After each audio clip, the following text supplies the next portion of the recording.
I was churning and some thoughts came to mind. Um, is someone who is introverted afraid? I find that whenever I feel introverted, I don't feel afraid. Because for me, introversion is just that space of quiet, of solitude with my own self, where I'm not concerned with the world. I'm not concerned with my sense organs. If anything, I think I'm receiving kind of like a Taurus kind of pleasure through my sense organs. And that's kind of making me think about the axis of Taurus and Scorpio, because of course we think of Scorpio as solitude. And then Taurus and Scorpio share similarities. And when I think about Taurus, I think about this beautiful stillness. So, I think about with both signs their ability to save energy just in different ways. So when I think of introversion, it feels like it's total and utter safety. I save my energy. I'm not afraid. Fear, on the other hand, it sucks out my energy from me. It just drains it, it wastes it. And so if I'm in fear, there's agitation. It's like there's movement, vibration happening instead of just stillness, Introversion, that stillness, it helps me escape cycles.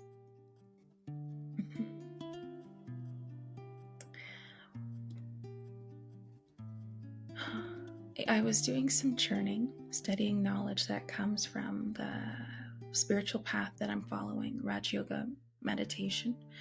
And the question that I posed to myself was, what do karmic accounts have to do with becoming happy? Should karmic account settlement be looked at as a chore? Should I feel it to be a chore? One thing I remember from the knowledge from the center is that I should never look at karmic accounts as karmic accounts. I should see them as service, as an opportunity. There's two types of service. There's world service that pertains to helping, and serving the community, the entire globe, everyone around the globe, everyone in my community, everyone in my home. And then also serving things, living things like the 5 elements, serving souls like animals. And then there's self-service. Of course, it means I'm serving myself. And I can do that through churning the knowledge to find solutions to my problems. I can do self-service through meditation, right? What we were talking about with solitude. Meditation being a much deeper, more still, more rejuvenating version of solitude. Because I get to meditate on the truth of who I am, my virtues, whose child I am. I get to experience that internal stillness. I can do this also, like self-service through my virtues and the methods that I use to share virtues in relationship with those around me and the world around me. And then I can do service through service. So just talking to another person or sending good vibes, good wishes, right? When service is happening really, really well, then both self-service and world service are taking place harmoniously. Because we're happy when we're giving, right? So I'm receiving from that giving. And when I'm giving, that emptiness of the virtues that we're missing are being filled. And this sort of reciprocity, this reciprocal nature of service and self-service very much reminds me of Chiron. I was thinking about how something that I see as the difference between Chiron and Pluto is that Pluto can be a really both can be intense, but Pluto is really like internal. It's something that I don't think other humans have to witness. Whereas Chiron feels very much like it's witnessed. Like even just the mythology of Chiron, there's all this awkwardness around this being, and we get to see how he serves those in his community, like Hercules. And so it very much feels like it's a reciprocal kind of energy with Chiron in his story versus the idea of Pluto. Yeah. And it's funny because Chiron was very much the inspiration for why I wanted to start this podcast. Just Chiron, like in the birth chart and the way that it kind of acts. It very much resonated with me. Like one night when I was still pretty new to the city that I'm living in, I was like chatting with my younger sister. I'd been tough in the way that I spoke to her last, and I saw that that wasn't the right way. And so in this conversation, I was paying attention to just listening to her, just hearing what she had to say. And as I was listening, I found that my heart rate slowed. My breathing became relaxed and even. My body was relaxed. It was so much more relaxed than I'd felt in a long, long time. And there was this natural shift in awareness. My eyes were focused on the center of her forehead. They just kind of drifted there partway through the conversation.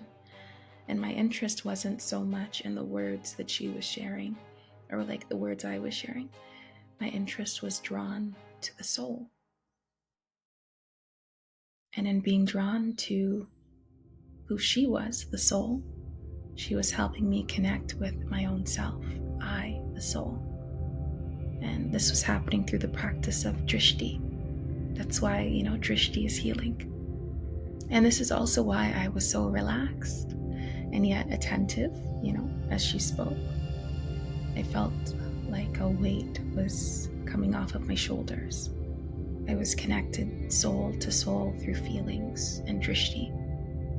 And the only way this can happen is when at least one person, one soul, is in the experience of being connected with their own self on a soul level, on a heart level. It felt like she was relaxed and I was relaxed also.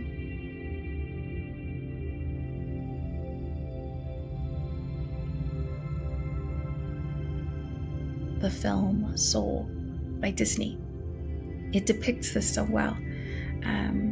I feel like this space of expressing the self is one that musicians, dancers, inventors, writers, plumbers, electricians, all sorts of creatives, right? Because we're all creatives when we're creating things with our hands. It's something that we all experience. I think because when we're doing something that we're so used to doing, it's so easy for us to not pay attention to what the hands are doing and to let the mind and intellect and the sanskars, the subconscious, kind of drift and glide as one, like a beautiful symphony. And it's just this beautiful experience, this beautiful moment that we get to stay in, a moment that feels like it's timeless, And like I said, no matter the task, whether it be gardening or carpentry, plumbing, just being in tune with the soul and not having to pay so much attention to the task, without any sort of pretense or force, it allows me to experience from who I am, from that space, experiencing from my essence. No masks, no facades, no makeup, nothing except I, the soul, and this experience that holds the beautiful virtues of who I am. Anyway, this experience with my younger sister, it rekindled my memory of what I enjoy, of what my passion is. I like being like with my true self, frankly speaking. And this is reminding me of the Aries Libra axis, because being with my true self, very Aries, the self, that it's happening through the other, through collaboration with the other, and even through symbiosis with myself, different parts of myself, mind, intellect, subconscious, and them all flowing in harmony, with one another, vibing. And, I find that as an 8th house Libra Mercury conjunct Chiron and the North Node person, talking to people, it just helps me deflate this mask so that I can be with myself. And I guess it is like a crutch, yeah, certainly, but it feels like a good way to go about things right now for the sake of self-service and world service both. And so, why not discuss meaningful things with the beautiful podcast while I'm doing all of that, right? I have to talk about something. I can't just get people to sit there. Joking. Words definitely help this whole process. And so 4 episodes in, I'm learning how to do this dance with the soul, with myself, through connection, reciprocity, respect with another. And it can't be forced, right? So many times throughout my life, I've tried to force that space and that feeling, but it just can't be. It's totally against the beauty, the truth of what it is. Ooh, and this is reminding me of a very Mercury kind of symbol. Maybe Mercury in the 8th house, actually, because of the transformation element. But I'm thinking about butterflies. That saying, what is it?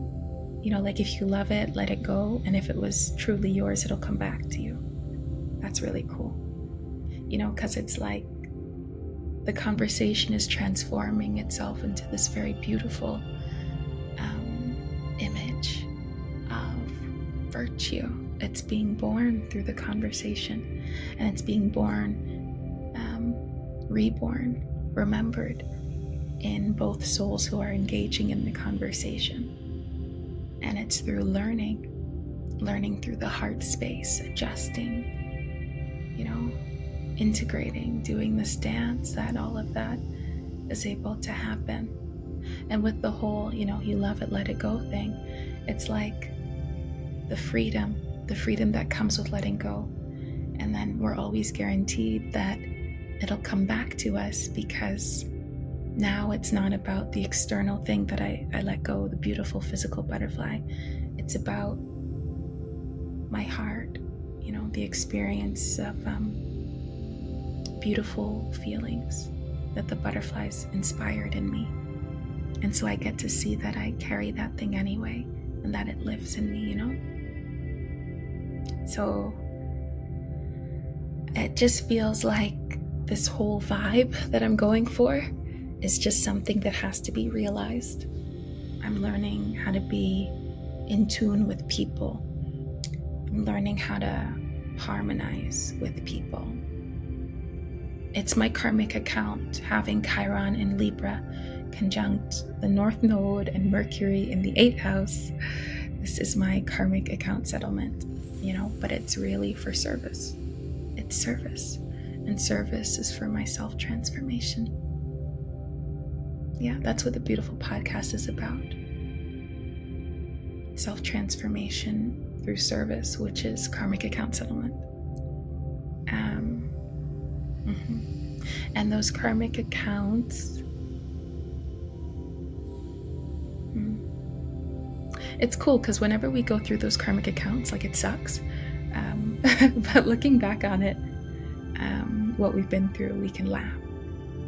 Every episode when a guest comes on to chat about a moment in their life or an energy in their life, which is symbolized by the placements, aspects in their birth chart that we're discussing, Mars square Neptune, Sun square Pluto, we get to see how that energy has shifted in a positive direction. a direction that their heart is happy with because they went through that process of karmic account settlement, whether it be the Pluto style or the Chiron style or whatever other style, them having to do that own sort of service, I guess, with themselves, kind of. Yeah.